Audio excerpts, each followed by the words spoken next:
A minha perspectiva sobre essa discussão, né, é uma perspectiva de uma antropóloga que tem, há vários anos, realizado pesquisas na área de segurança pública. Tá? E por que eu estou dizendo isso? Porque eu não vou fazer um recorte sobre a questão penitenciária, porque não é um tema com o qual eu tenha trabalhado. Eu trabalho com questões relacionadas às práticas policiais. Então, a minha perspectiva será nesse sentido. E, a partir desse recorte, eu pretendo discutir com vocês uma hipótese que eu sei que é polêmica, né? Mas que eu sei também que eu não estou sozinha, portanto, eu fico um pouco mais tranquila, porque eu tenho certeza que isso pode até voltar à noite, quando o professor Roberto Kant estiver participando dos debates, né? E qual é essa proposta que eu levanto, que é polêmica? Embora eu goste muito dos textos, né, do Vacan, eu acho que o conceito de Estado penal não se aplica, pelo menos, ao caso do Rio de Janeiro. E eu vou tentar argumentar por que é que ele não se aplica, né? Vou tentar trabalhar, volto a dizer, eu estou trabalhando com a perspectiva das práticas policiais. Então, o que eu estou dizendo não é que o conceito não serve para nada, não é isso que eu estou dizendo. Eu estou dizendo, o conceito de Estado penal não se aplica para dar conta das práticas policiais no estado do Rio de Janeiro, que é o que eu tenho coisas a dizer. Sobre outras realidades, aí seria uma aula, né? Não seria um seminário. Aí eu estaria apresentando as ideias do autor, que não é a minha proposta. E aí, só para começar, né, eu, de uma certa forma, vou até fazer um link com o debate da mesa anterior, embora esse não seja o foco, mas que eu acho que é importante para poder contextualizar os argumentos que eu vou trazer com relação à prática policial. Do ponto de vista da Constituição brasileira, né, a Constituição de 88, a tão chamada, tão comemorada Constituição Cidadã, o capítulo que trata da segurança pública, ele é o capítulo que talvez tenha tido menos avanços do ponto de vista da perspectiva democrática, né? E eu acho que isso não é por acaso. Exatamente como eu tenho certeza que a professora Lana Lage chamou a atenção dessas questões, o processo de construção da Constituição, ele é historicamente marcado por uma série de conflitos sociais, e aquela era a Constituição possível naquele momento. E ousar discutir segurança pública e forças armadas naquele momento era algo praticamente impossível, tendo em vista que se estava fazendo uma negociação para uma transição democrática. Então, eu acho que existe um elemento histórico que explica por que o capítulo da segurança pública não muda quase nada. Na verdade, análises que já se fizeram, né, que o professor Jorge da Silva, que é professor da UERJ, né, e que também atua em pesquisas na área de segurança pública, ele já aponta isso, o quanto a Constituição, nesse capítulo, mantém a doutrina de segurança nacional, que é de uma outra ditadura, que é o Estado Novo.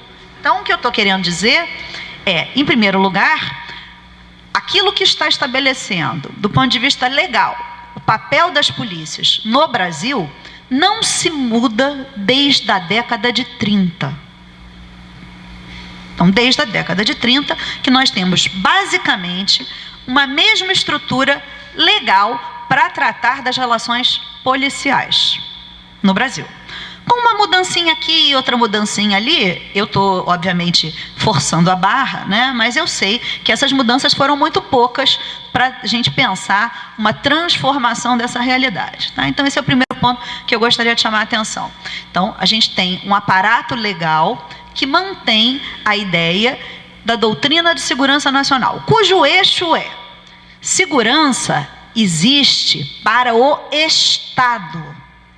A discussão da segurança no Brasil é voltada para o Estado, não é para tratar da sociedade. Então, por isso que não tem problema nenhum, né, o caso que foi contado pelo professor na mesa anterior, a polícia militar está enfiando porrada, né, desculpem, mas a categoria nativa é essa, não é outra, nos indivíduos, né, nos meliantes, outra categoria nativa, que menino que está aqui do lado, que ele esqueceu de dizer que aqui atrás tem o Morro do Palácio, né? Ele só esqueceu de fazer esse pequeno comentário. Então, jovem, na rua, numa rua que é do lado do Morro do Palácio, boa coisa não pode estar fazendo, certo? Pelo menos é assim que a polícia pensa. Então, se boa coisa não deve estar fazendo, essa porrada pode ser preventiva. Se ela não é repressiva, ela é preventiva. E assim caminha a polícia no Rio de Janeiro, para não falar de outros estados. Eu estou falando das pesquisas que eu realizei e coordenei. Então, assim caminha a polícia no Rio de Janeiro. Ela não está preocupada em garantir a segurança do cidadão. Ela existe para garantir a manutenção da ordem para o Estado. Não é resolver conflito na sociedade. Eu acho que esse é um ponto fundamental que fundamenta a minha dúvida com relação ao uso da categoria Estado Penal para pensar o caso do Rio de Janeiro, né?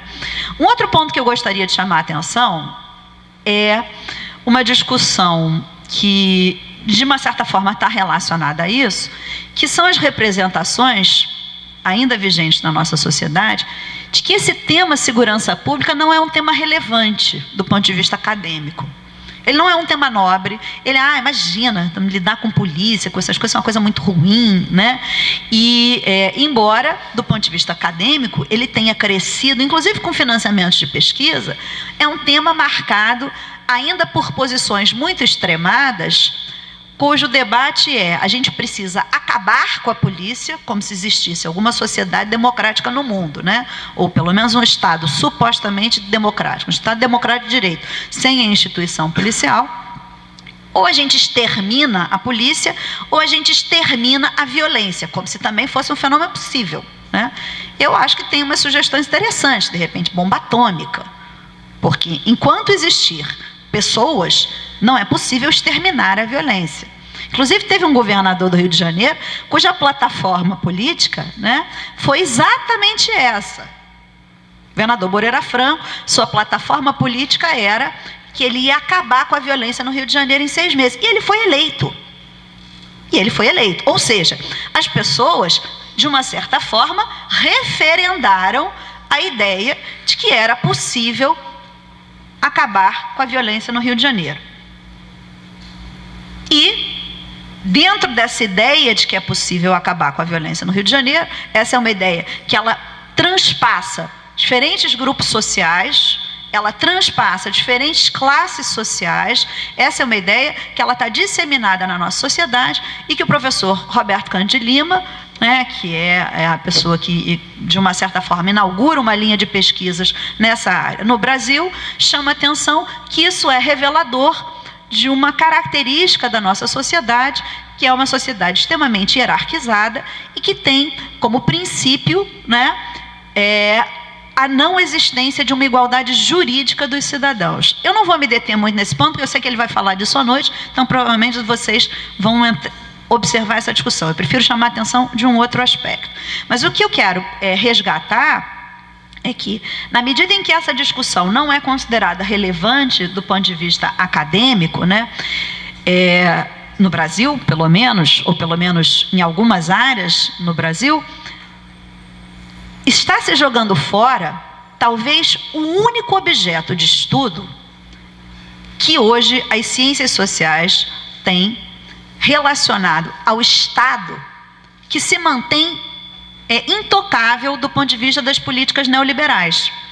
Porque todas as estratégias neoliberais representaram a privatização da saúde, a privatização da educação.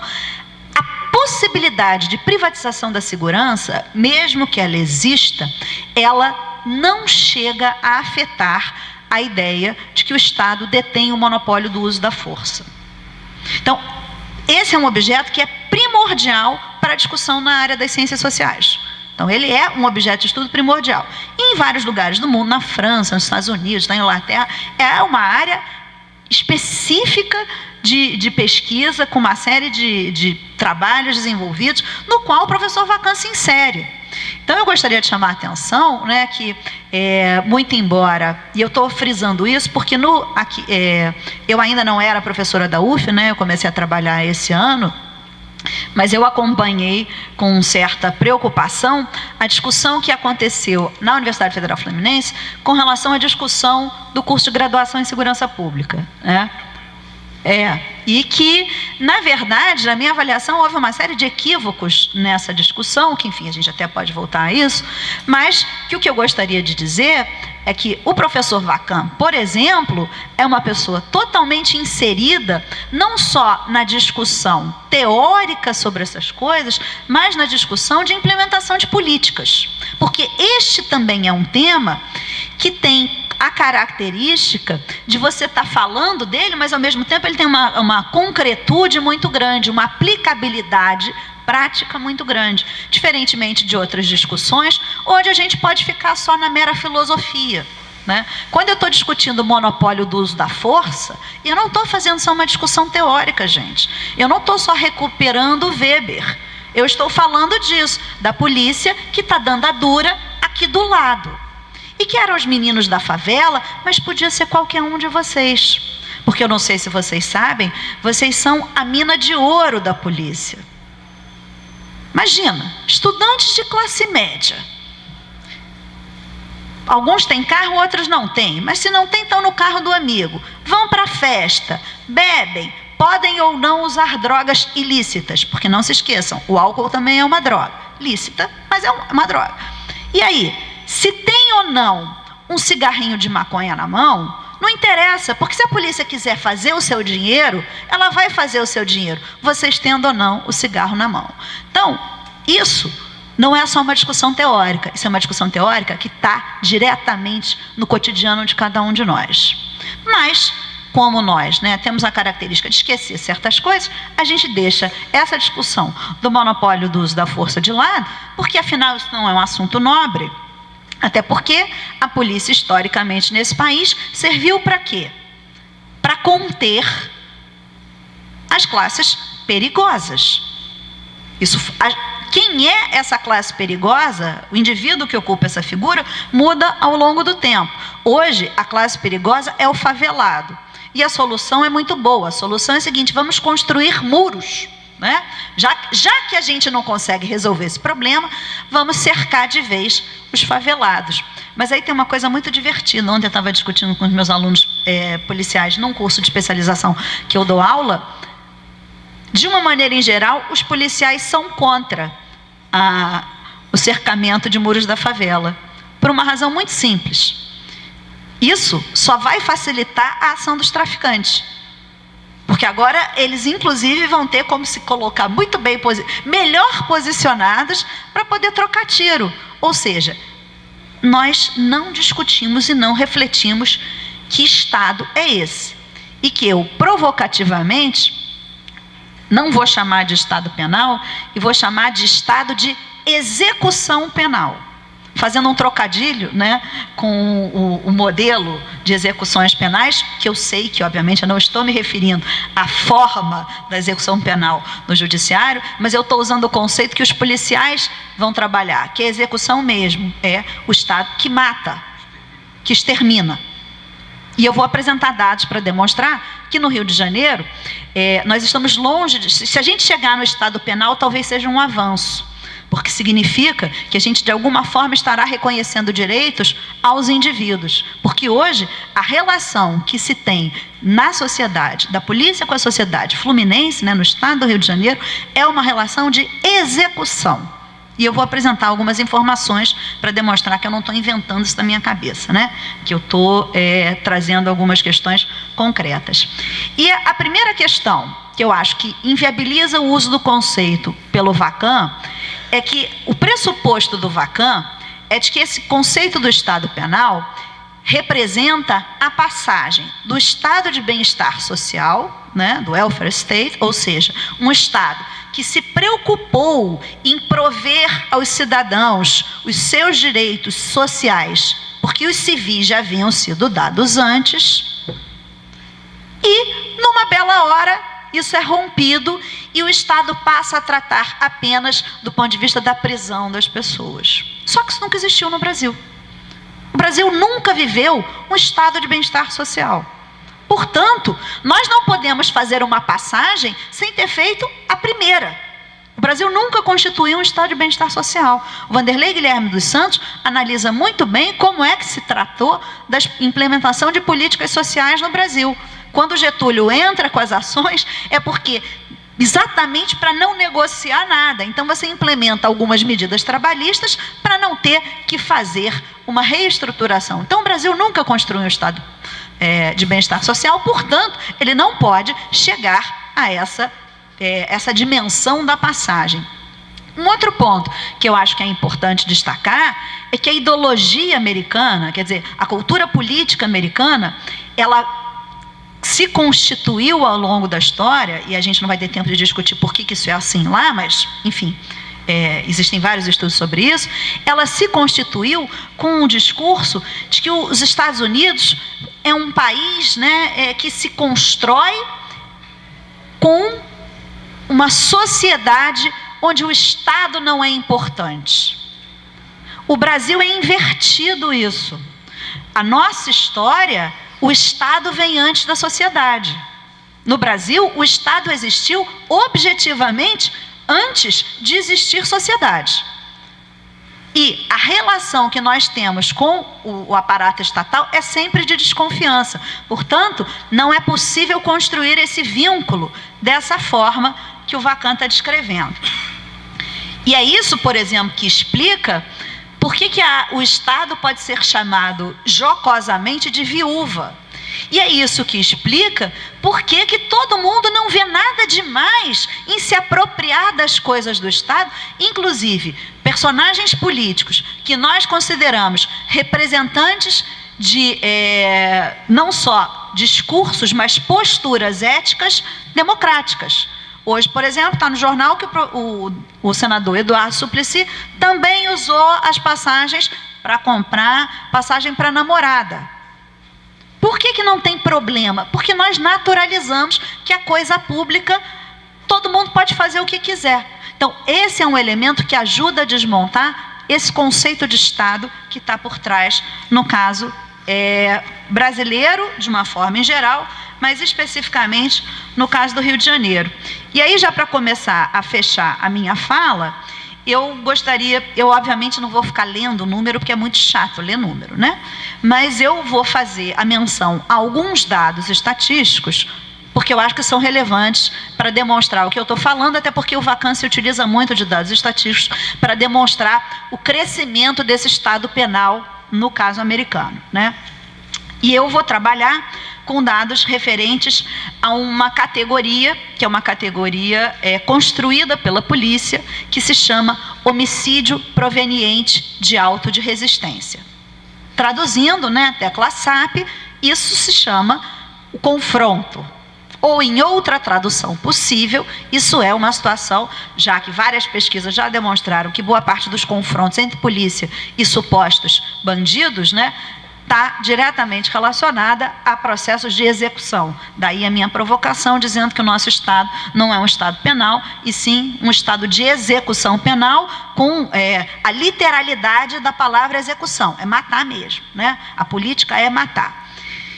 Pegando os últimos 10 anos, no caso do Rio de Janeiro, com relação ao auto de resistência, né? Então vamos voltar para o ano de 1999. Infelizmente, não é possível voltar muito além disso, porque essas estatísticas só começam a aparecer nesse momento, tá? O ano de 1999, nós tivemos no estado do Rio de Janeiro, registrado pela polícia, 289 supostos criminosos mortos em confronto com a polícia. Nesse mesmo ano, 25.183 pessoas foram presas. O que isso representa? Para cada uma pessoa que a polícia matou, 87 pessoas foram presas. Tá? O pressuposto da teoria do Vacan, que demonstra a existência do Estado penal, é o crescimento da população prisional. Certo? Ok? Então tá. 10 anos depois, a situação no estado do Rio... E eu estou me referindo aqui só às prisões em flagrante, tá? Depois eu vou falar de prisão em flagrante com mandado judicial, que é uma outra coisa. 10 anos depois, ano de 2008, ano passado, foram mortas em confronto com a polícia 1.137 pessoas. E foram presas no Rio de Janeiro, em flagrante, 17.329 pessoas. A relação entre pessoas presas e mortas passa de 1 para 87 para 1 para 15. Ou seja, há 10 anos atrás, a polícia prendia mais do que hoje. Então a gente tem, na verdade, a inversão do Estado penal. Porque não está aumentando o número de prisões, está diminuindo. E diminuindo avassaladoramente. Se a gente pega o total dos 10 anos, foram 9.014 pessoas mortas em confronto com a polícia. Eu sempre me preocupo quando eu falo em número, porque assim, 9.000 é muito ou pouco, né? A gente tem uma dificuldade de concretizar o que é isso. Alguém aqui mora em São Francisco? Aqui em Niterói? Mas os que não moram já ouviram falar do bairro de São Francisco, certo? Aproximadamente, o bairro de São Francisco em Niterói, ele tem aproximadamente, não pode ser exatamente, né? Ele tem aproximadamente 9.000 habitantes. Ou seja, em 10 anos no Rio de Janeiro, a polícia matou o equivalente a toda a população de moradores do bairro de São Francisco. Para deixar claro o que isso significa. É como se o bairro de São Francisco de Niterói tivesse desaparecido. Essa foi a ação de intervenção policial no Rio de Janeiro. Então, o que eu estou tentando demonstrar para vocês é que essa letalidade exacerbada da ação policial no Rio de Janeiro, ela é a demonstração de que a estratégia da guerra contra o crime, e o Vacan ele se dispõe a discutir esse conceito, e ele diz que o conceito de guerra contra o crime é inadequado, porque o Estado não pode, isso é literal, tá? É só pegar o livro dele, vocês vão encontrar exatamente isso que ele está dizendo. O Estado não pode exterminar as pessoas. Bom, o que a gente está vivendo no Rio de Janeiro é uma política de extermínio, em 10 anos. Só para ter um efeito comparativo, o Estado de São Paulo, cuja polícia não é considerada, né, a mais gentil do mundo, é um Estado cuja já houve uma série de denúncias, inclusive com relação à questão de grupos de extermínio, o Estado de São Paulo, e aí os dados só existem, não existem tão retroativos assim. Então a gente pode pegar 2007 e 99 em São Paulo.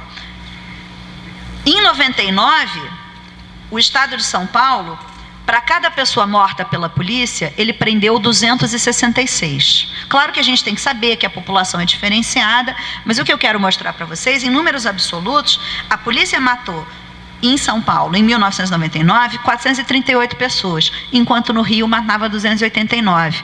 Só que em 2007, a polícia em São Paulo matou de novo o mesmo valor, 438 pessoas. E a polícia do Rio passa para 1.137. Então a gente tem um crescimento da ação de letalidade no estado do Rio de Janeiro, quando no estado de São Paulo você tem um outro processo. Então essa minha hipótese, eu não pretendo, e aí tem uma série de coisas que explicam essa situação em São Paulo, eu não estou querendo trazer o mesmo argumento para discutir em São Paulo, mas eu estou querendo trazer o argumento para o caso do Rio de Janeiro, que é com que eu tenho trabalhado, né? Que são os dados que eu tenho e que eu posso argumentar.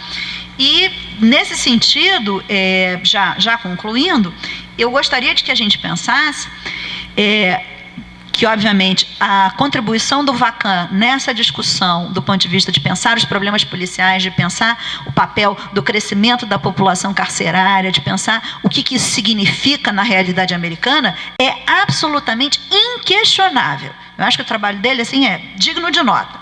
Só a minha dúvida é quanto à utilidade deste conceito para lidar com uma realidade que é, infelizmente, muito pior. O nosso cenário, e eu sempre acho muito chato, né? Porque eu sou sempre a portadora das más notícias, né? Discutir esses temas, eu nunca chego para dizer que é uma coisa melhor. Né? Eu adoraria falar isso, mas não é. Né? Infelizmente, a realidade não está demonstrando isso. E eu trabalho com dados da realidade. Não é do passado nem do futuro, é o de hoje. E o dado de hoje é: esta situação, da maneira com que está, ela representa concretamente uma coisa só. E que as pessoas têm uma certa dificuldade de entender. Quando um governante dá um cheque em branco para a polícia, e esse cheque em branco é feito com discurso, que tem mais a que matar mesmo, tem que subir morro, tem que trocar tiro, tem que isso, tem que aquilo, ele não está reconhecendo o dever constitucional da polícia, porque isso já está dado, já é papel da polícia não permitir que os criminosos ataquem a sociedade. Então você não precisa lembrar isso, porque eles já sabem. A polícia em qualquer lugar do mundo sabe o que ela tem que fazer. E, aliás, gosta, né? Tem uma tese de um amigo nosso analisando a polícia do Canadá, que é o professor Nívio Cacheta, e que ele conta um episódio muito interessante, que quando aconteceu um evento na cidade onde ele estava fazendo trabalho de campo, a polícia, assim, parecia que ia ter orgasmo, porque teve um homicídio, teve uma confusão grande, porque os caras achavam tédio, aquela coisa do cotidiano, né? Aquela coisa do, briga de marido e mulher, e tudo isso para eles é bobagem. No Brasil isso é chamado de feijoada, ou seja, coisas pouco importantes. Os policiais gostam de ação, de brincar de polícia e bandido. Essa não é a questão. O problema é que quando a gente dá a carta branca para o policial dizendo faça o que você quiser, você está abrindo as portas para a negação do Estado de Direito. Por quê? Eu abro a possibilidade de que todos são suspeitos. E se todos são suspeitos antes de qualquer coisa, eu estou dizendo que tudo pode ser feito. E se tudo pode ser feito, enquanto está acontecendo na favela, a classe média se manteve muito tranquila. O problema é que isso não vai acontecer só na favela. E aí, isso está diretamente relacionado a todos os eventos dramáticos que nós temos vivido no nosso Estado nos últimos tempos. A todos esses casos que chocam a opinião pública, e aí eu vou lembrar só de um para concluir, que foi o caso do menino João Roberto, que foi metralhado, um menino de 3 anos, que morreu metralhado dentro do carro com a mãe, porque a polícia confundiu o carro. Alguém pode dizer, os policiais foram inocentados na justiça da acusação de execução. Ok, eles podem ter sido inocentados do ponto de vista judicial. Do ponto de vista do fenômeno social, o que aconteceu ali foi uma execução. Por quê? Os policiais não podem fazer uma abordagem e confundir o carro, em primeiro lugar. Em segundo lugar, eles já entraram atirando. Não deram nem tempo da mãe do menino se identificar. Aliás, é o nome de um movimento social. Posso me identificar? Que não surge por acaso no Rio de Janeiro. Surge porque a prática policial regular tem sido a da execução penal. E aí, retomando o começo, né, para fechar, se a gente espera, e eu não só espero, como tenho trabalhado já há vários anos da minha vida para viver realmente num Estado mais democrático, para viver num lugar onde eu não tenha que ter, a princípio, o medo da polícia, que eu não tenha que orientar os meus filhos, né, adolescentes que começam a sair, a que cuidados ter com o policial, a dizer, ao invés de eu dizer, se você tiver problema, procure um policial, eu tenho que dizer para ele, olha, se tiver problema, cuidado, não fala em qualquer não é em qualquer lugar que você vai poder falar com o policial, porque, dependendo das circunstâncias, isso pode ser um problema. Quer dizer, isso é uma total inversão do papel da polícia numa sociedade democrática.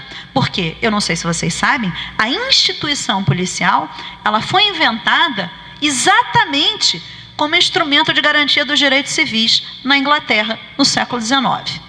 Então, se nós desejamos uma sociedade mais democrática, é preciso uma polícia mais democrática. E essa polícia jamais será mais democrática se ela não só não souber como efetivamente trabalhar para a garantia dos direitos do cidadão, como se ela também não tenha os seus direitos. Porque aí merece ser dito, o policial talvez seja o profissional de todos os funcionários públicos o que tem os seus direitos trabalhistas mais violados. Porque ele não tem carga horária de trabalho. Ele trabalha 24 horas por dia, supostamente folga 36 horas ou 72 horas, mas ele tanto pode ser convocado a qualquer momento, como ele, na verdade, não folga, porque todo mundo sabe que ele vai para o bico, porque o salário é uma vergonha. O salário de um policial militar inicial é R$700. Alguém pode dizer, mas ele sabe do valor. Ok, ele sabe do valor. Alguém aqui faria a mesma coisa? Alguém aqui daria direito, daria a sua vida em nome da dos outros por R$700? Então, a sociedade tem que pensar nessas questões se ela quer realmente construir um estado de bem-estar social. Do contrário, nós aprofundaremos as nossas características de estado suplicial, em homenagem à professora Ana Laje, que tem vários estudos sobre Inquisição. Eu acho que, na verdade, o Estado brasileiro tem sido mais incorporador de práticas de tortura e suplício do que de garantia de direitos. Então, quando eu disse que eu faria o comentário a partir da discussão do conceito do Estado Penal do Vacan, é por uma razão exatamente de um equívoco de compreensão dessa discussão e de uma série de textos que eu tenho lido para discutir um tema com o qual eu trabalho já há mais de 10 anos, onde as pessoas olham e acham que é possível transpor o modelo americano para a discussão. E eu não disse brasileira, eu fui muito clara. Falei do Rio de Janeiro, que há uma diferença, porque são realidades distintas. Então, acho que primeiro é bom deixar claro o que significa desconstruir o conceito de Estado Penal do Vacan. Eu estou me referindo especificamente a uma realidade da Polícia do Estado do Rio de Janeiro. E todas as argumentações que eu fiz foram fundamentadas em pesquisa de campo para demonstrar que esta ação policial, ela não é diferenciada, ela não existe para administrar conflito nenhum, ela não está colocada, ela pode se ressignificar no plano do discurso, mas ao mesmo tempo que eu posso ter um policial dizendo que está aqui a serviço da sociedade, eu tenho o comandante da capital da cidade do Rio de Janeiro dizendo que a polícia é um inseticida social. Então, na verdade, o que a gente tem hoje é a construção de argumentos internos às polícias que servem apenas para legitimar, mais uma vez, um papel que é o papel do quê? Que o professor Wilton também demonstrou bastante bem, que a polícia não se altera, numa história recente, o seu papel de resolução do conflito. De que forma ela vai e acaba com o conflito. Então, a questão central, que eu acho que precisa ser repensada e que precisa ser analisada com profundidade, e que os dados, obviamente, eu não sou nem ingênua, né, nem incompetente, porque, inclusive, a responsabilidade pela organização desses dados no Rio de Janeiro era de minha responsabilidade. Então, se eles hoje têm alguma confiabilidade e qualidade, eu agradeço, né, porque, de fato, tive uma participação com uma equipe de trabalho nesse sentido. Os dados, quando eu falo do auto de resistência, ele só serve para explicar o que a polícia faz, porque essa categoria, inclusive, não existe. Quer dizer, no Código Penal não existe homicídio por auto de resistência. Existe homicídio doloso e homicídio culposo. Então, essa é uma categoria nativa, construída pelos policiais, que serve para dizer o quê? Virou um instrumento de legitimação policial para o confronto. É para isso que serve a categoria auto de resistência. Para a polícia poder dizer que ela foi lá e ela matou. E aí é muito simples. Ela matou porque ele era bandido. E não interessa para a polícia quem é esse bandido. Claro que interessa do ponto de vista acadêmico, mas para a polícia tanto faz, porque ela vai criar e tem lá o kit auto de resistência. Ela coloca a arma, ela coloca a droga, ela faz toda a construção da realidade de modo a que este indivíduo, sendo bandido ou não, que aí não vem ao caso, eu estou preocupada com a construção desse mecanismo do ponto de vista policial, está lá claramente colocado. Este indivíduo estava ali e, portanto, ele é o suspeito atual. É uma atualização contemporânea do suspeito que já foi o escravo, do suspeito que já foi o comunista, e hoje esse suspeito é o favelado. Este é o mecanismo de constituição de um discurso que é um discurso interno às instituições. E que, obviamente, aqui não daria tempo da gente pensar de que maneira isso se dá. E uma questão que eu acho que é bastante importante também de ressaltar, que diz respeito à questão da capacitação policial, de que de nada adianta, por exemplo, inserir no currículo dos policiais disciplina de direitos humanos. Por quê? O que está colocado do ponto de vista da constituição dos mecanismos que a polícia desenvolve para fazer a sua ordem, para ela construir e manter a ordem que ela espera, é que ela está acima da lei. A polícia funciona independente do que está colocado pela lei. Nesse sentido, por mais que nós tenhamos modificações de discursos e adaptações de procedimentos a uma situação na Zona Sul e uma situação na favela, estruturalmente não há alteração. E aí eu foquei em chamar a atenção de permanências, porque, ao contrário do que possa parecer, isso ainda causa espanto a muita gente. E aí não tem nenhum caráter denuncista, isso é uma situação de fato, de análise. Na medida em que as pessoas não veem nenhum problema que a polícia construa um discurso que legitima a execução dos seus supostos criminosos, se nós continuamos achando que isso é absolutamente normal, a legitimidade se mantém.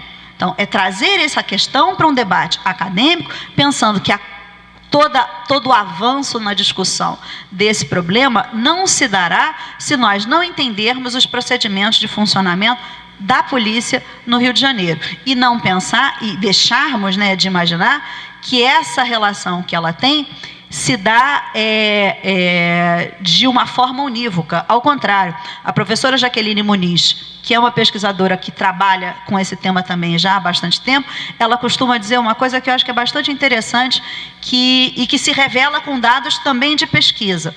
A polícia ela tem muitos patrões. Ela não serve apenas aos governantes. E um dos exemplos que a gente pode ter para pensar isso é a situação atual de milícia, que é um outro ponto fundamental para essa discussão. Professora Ana, observe em sua fala o que eu verifico em sala de aula. Essa recepção dessa bibliografia, que é uma bibliografia recente no país, em termos de difusão.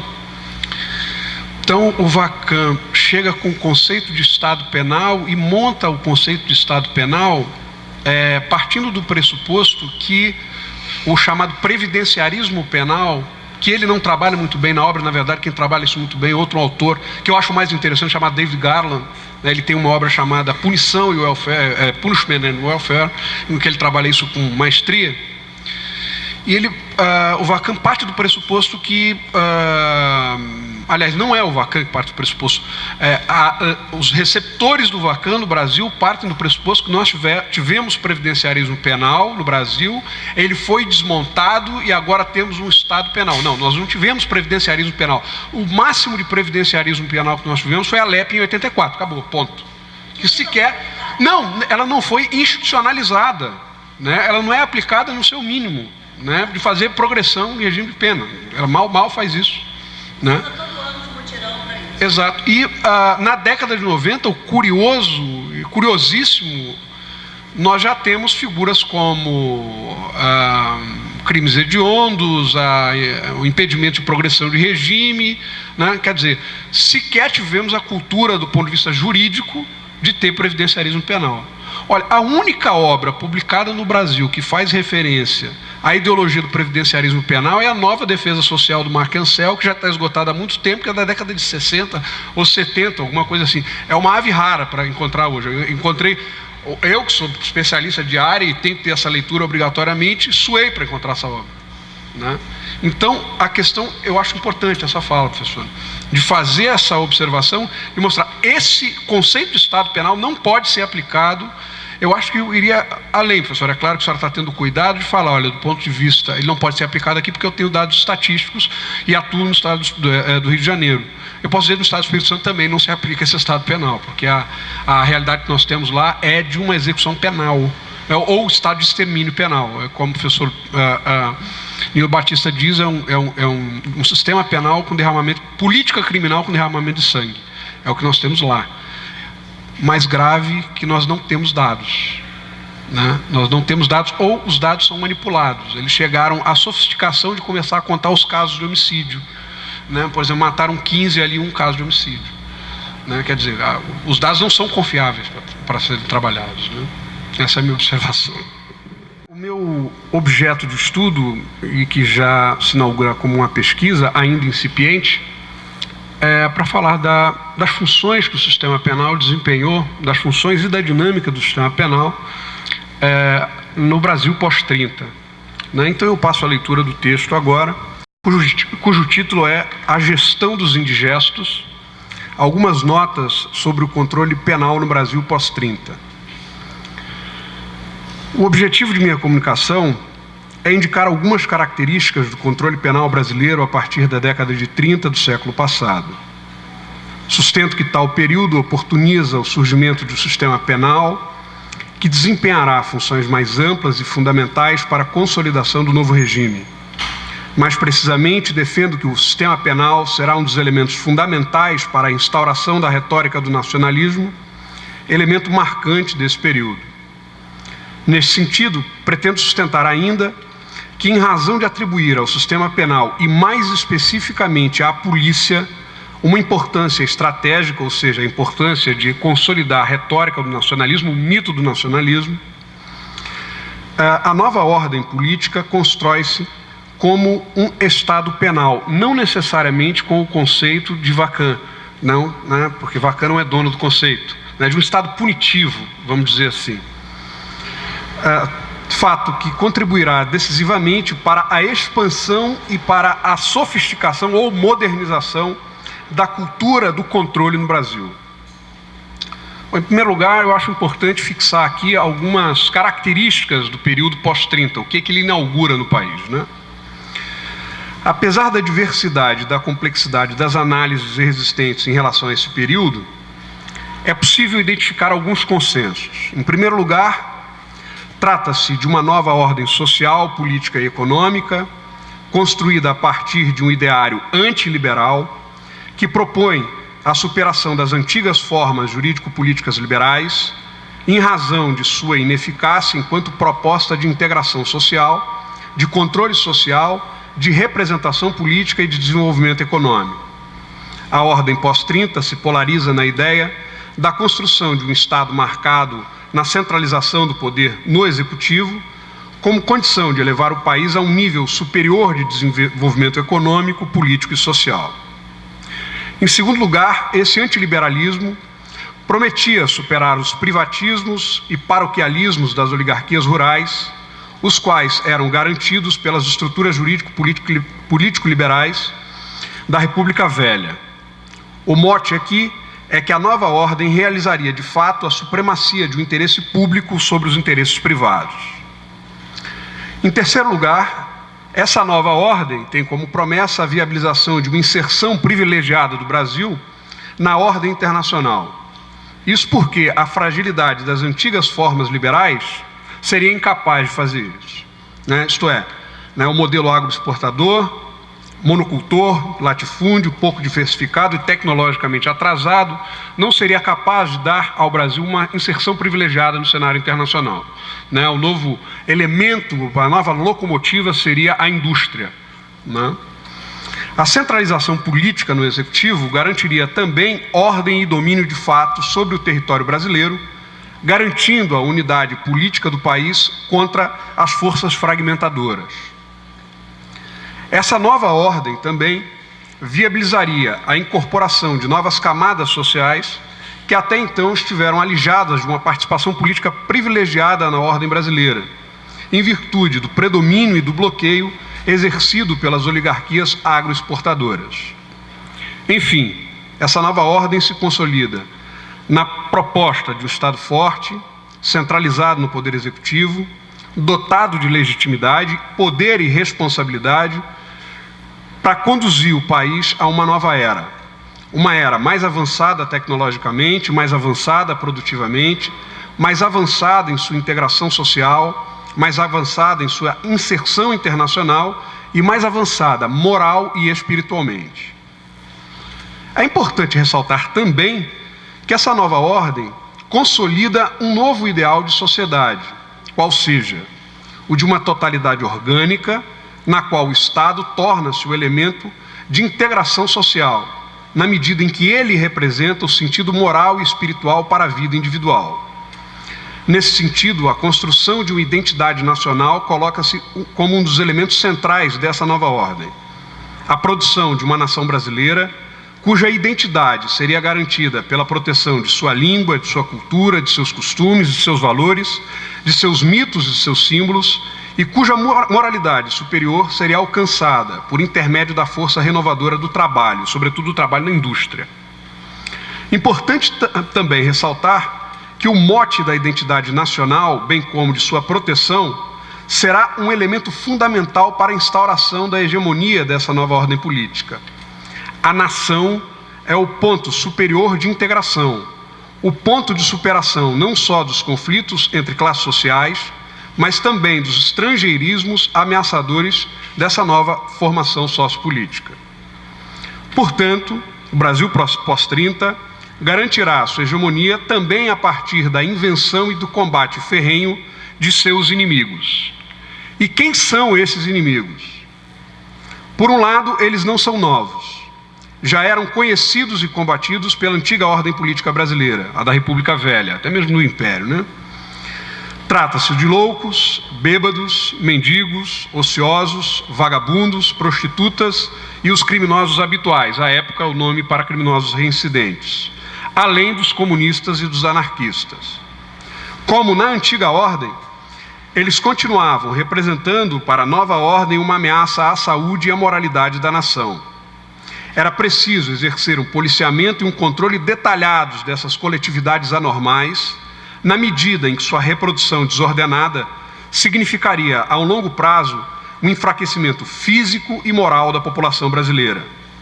Além disso, essas coletividades anormais representariam a reprodução e a expansão de ambientes criminogênicos, isto é, tolerar a sua presença seria contribuir para a escalada virótica da criminalidade. No entanto, novos inimigos também ingressarão nessa nova ordem. Em primeiro lugar, os estrangeiros resistentes à assimilação, com sua língua, sua cultura, seus valores, seus propósitos, seus ideais próprios, estranhos e contraditórios aos valores da identidade brasileira.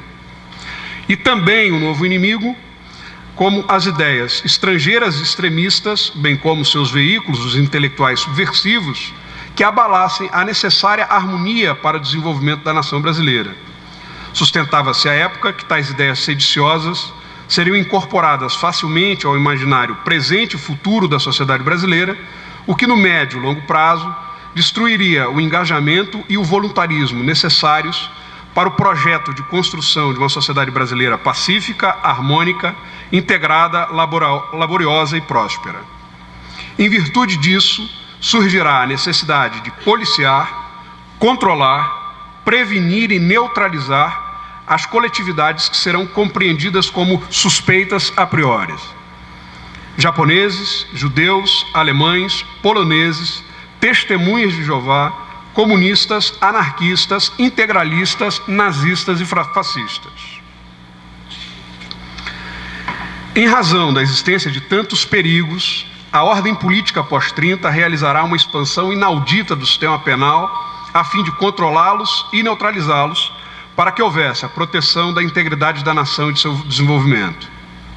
É importante destacar que, nesse novo contexto, teremos continuidades em relação à República Velha. No entanto, trata-se de uma continuidade num ritmo diferenciado, quer dizer, muito mais intenso. Nesse sentido, pode-se verificar que se aprofunda a crise da legitimidade das formas liberais no âmbito do sistema penal. Trata-se de um fenômeno já presente no Brasil desde o fim do século XIX, mas que ganhará um impulso renovado e muito mais intenso e uma dinâmica muito mais veloz a partir da década de 30.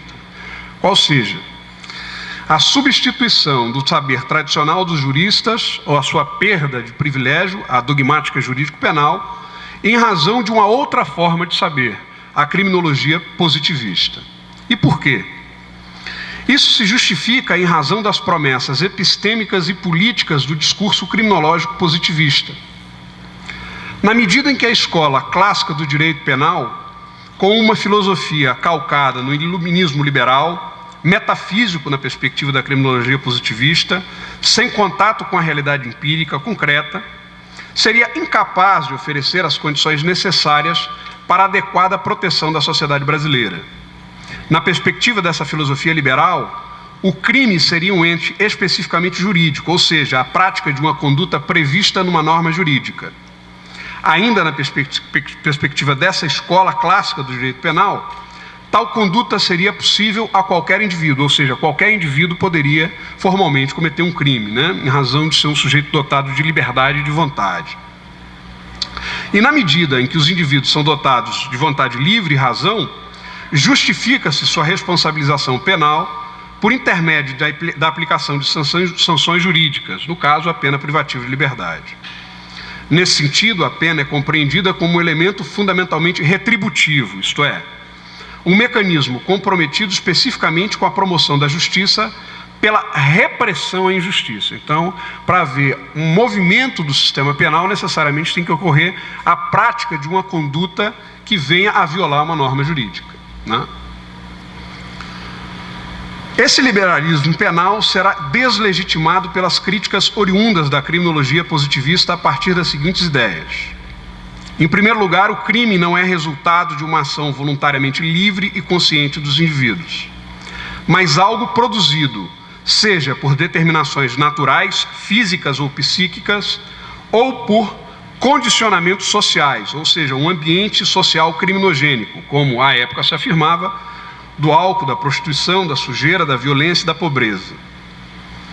Isso autorizaria a ciência criminológica traçar antecipadamente o perfil de criminosos potenciais ou de situações sociais potencialmente criminogênicas e, desse modo, antecipar-se por intermédio de intervenções preventivas.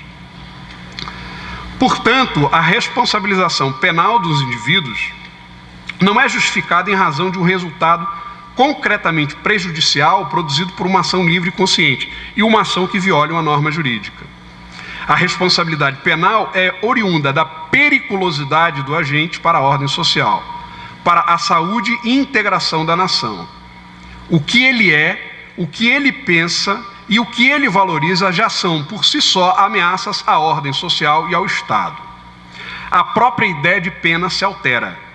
Ela não deve ser apenas um instrumento de repressão pós-facto a uma injustiça praticada. Antes disso, ela deve ser um instrumento de neutralização preventiva daquelas coletividades que ameaçam a integridade e o desenvolvimento nacionais do trabalho, né? O discurso de Getúlio Vargas à nação brasileira em 1º de janeiro de 1936 é revelador nesse sentido. Abre aspas. O fermento das doutrinas exóticas e subversivas facilmente se propaga, quando encontra meio adequado e propício. Compreende-se assim que não basta punir os que pretenderem, usando de violência e traição, abater o regime.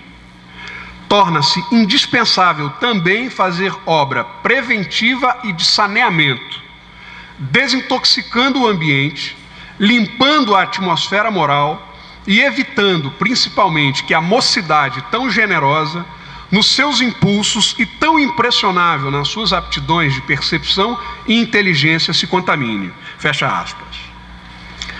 É muito interessante notar também que haverá a mobilização emocional dos cidadãos para se engajarem no espaço público, entre aspas aqui, e tomarem parte na luta contra os invasores da nação.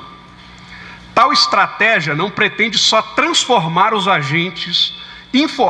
cidadãos em agentes informais da prevenção policial, mas também torná-los partícipes da nação brasileira e da luta contra os inimigos da pátria. Ou seja, chamar os indivíduos a participar como agentes informais seria uma forma de fazê-los, né, uma forma de integrá-los à ideia de nacionalidade, de lhe dar uma identidade nacional a partir do combate a esses inimigos.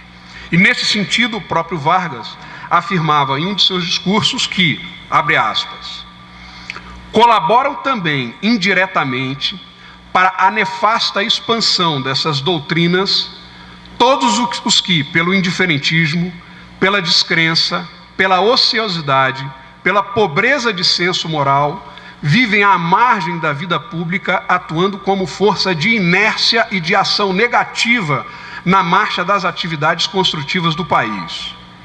O povo, o exército e a armada estão unidos para a defesa da pátria, também contra os fracos, os timoratos e os comodistas, e não só contra os que tiverem coragem de trair sua pátria, mas ainda contra aqueles que não tiverem coragem de defendê-la. Fecha aspas.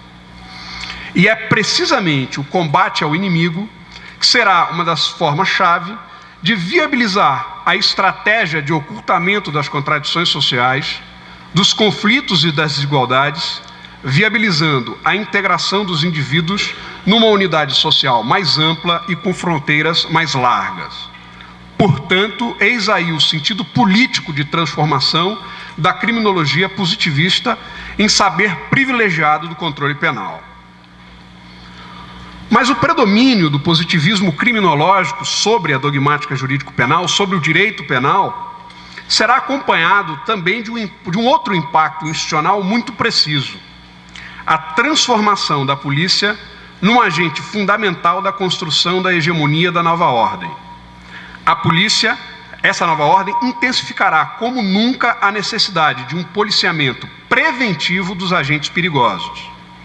A polícia será um dos agentes mais destacados deste novo Estado. Ela terá a tarefa de produzir tecnologicamente um novo ambiente social. Trata-se do agente de uma profilaxia preventiva que impede a articulação e a persistência de contextos sociais criminogênicos ou insalubres para a consolidação da nação brasileira. Um agente cientificamente orientado pela criminologia positivista. Ganhará com a nova ordem a condição de principal instituição no controle penal. Será ele o responsável por exercer um patrulhamento estreito, tentacular e ferrenho sobre a sociedade brasileira, a fim de promover a profilaxia do ambiente social. A partir de 30, o DEOPS é amplamente reestruturado. Amplia-se significativamente o volume de investimentos públicos. Todo o quadro de delegados é reorganizado a fim de prepará-lo para os novos tempos. Batista Luzardo, primeiro chefe de polícia nomeado por Vargas, foi responsável por introduzir no DEOPS o Laboratório de Antropologia Criminal, responsável por pesquisas sobre biótipos de negros criminosos e prostitutas. Isso rendeu ao DEOPS o prêmio Cesare Lombroso em 1933. É claro que, além da antropologia criminal, que identifica antecipadamente os perfis dos criminosos, foram implementados ainda os sistemas de estatística criminal, que tem a pretensa capacidade de predizer onde se localiza a criminalidade, oportunizando ou confirmando o que já se sabia sobre quais ambientes sociais são criminogênicos e, portanto, devem ser policiados. O sistema de identificação criminal. Houve também a integração entre os serviços de informação, a implantação dos serviços de inteligência e sua integração com a penitenciária, informando corretamente qual deveria ser a pena aplicada, ou seja, dependendo da informação que se tem sobre o indivíduo, ou se aplica uma neutralização para aqueles irrecuperáveis, degradação, medidas de segurança, penas de longa duração, ou ainda a correção por intermédio do trabalho. A reestruturação do sistema de inteligência do DEOPS foi fundamental para policiar e debelar as ideias comunistas sediciosas que habitavam o país. Nos anos 30, o DEOPS foi responsável por desintocar os comunistas de seus nichos subversivos. Foram promovidas fogueiras inquisitoriais com as obras literárias e acadêmicas. Na Bahia, 1.821 livros de Jorge Amado e José Lins do Rego foram queimados. Em 1937, 14 mil livros da editorial Pax foram incinerados por divulgar material comunista no Brasil. O DEOPS também promoveu uma rigorosa vigilância sobre os operários. Nos anos 30, já havia identificado, já tinha no banco de dados, a identificação de mais de 100 mil operários que trabalhavam no estado de São Paulo, sendo que à época trabalhavam 300 mil. Até mesmo os trabalhadores domésticos eram obrigados a se identificar na Polícia Civil, onde eram mantidos cadastros e um sistema de identificação e queixas contra empregados. Desse modo, poder-se-ia policiar também aqueles trabalhadores que não eram sindicalizados. Foi criada uma repartição especializada para lidar com mendigos e menores.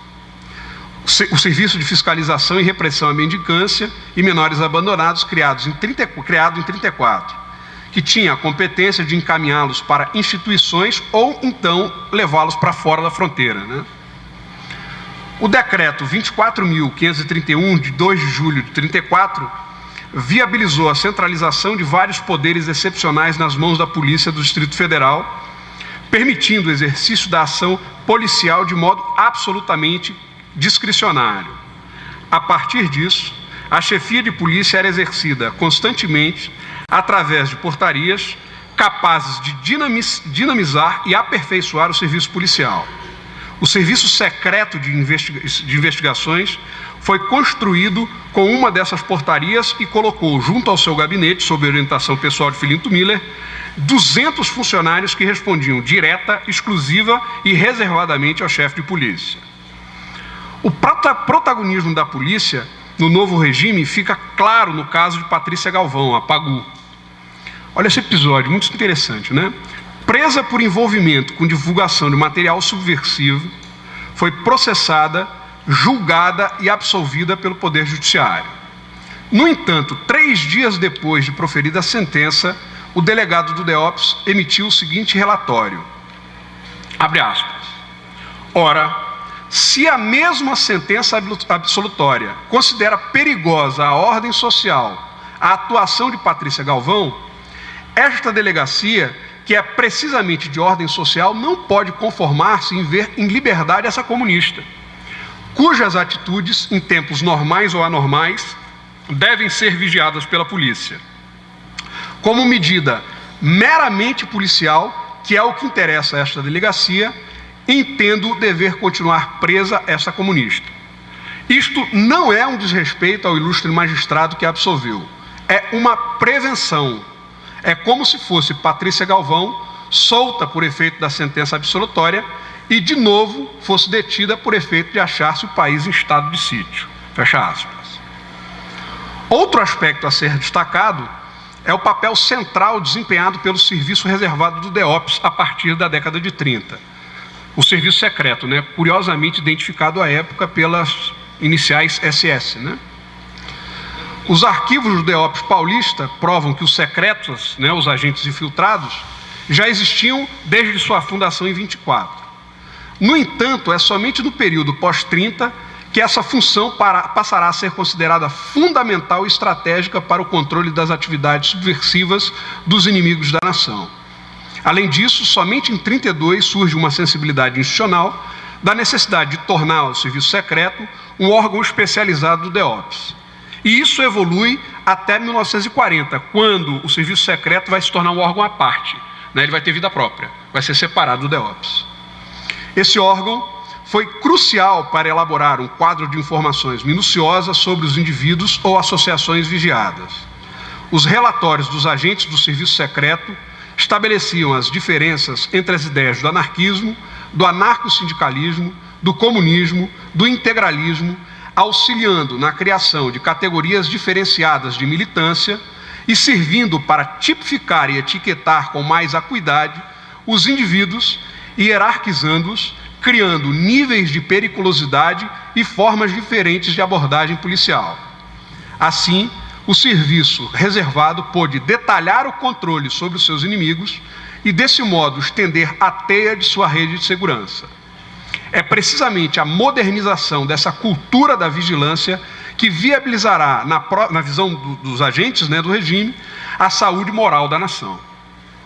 Por fim, eu gostaria só de trazer uma fala, né, publicada no Estado de Mato Grosso, em 1939, uma fala que registra muito bem qual é a representação, por assim dizer, que à época a polícia tem para esse novo regime, né? Então, encerro trazendo essa fala e do protagonismo que a polícia tem na construção dessa nova nação. Abre aspas. A polícia é o socorro imediato para o indivíduo e para a sociedade. É protetora e guia. Conduz, ampara e castiga, ensina e reprova. Preceitua ao povo a maneira de andar pela rua, de se manter nos veículos, de se acomodar nos logradouros públicos. É a vigília perene dos esgotos sociais da cidade e dos logradouros públicos da escola. É a guarda contínua dos bancos, das casas comerciais, dos lares, dos repositórios de arte e de cultura.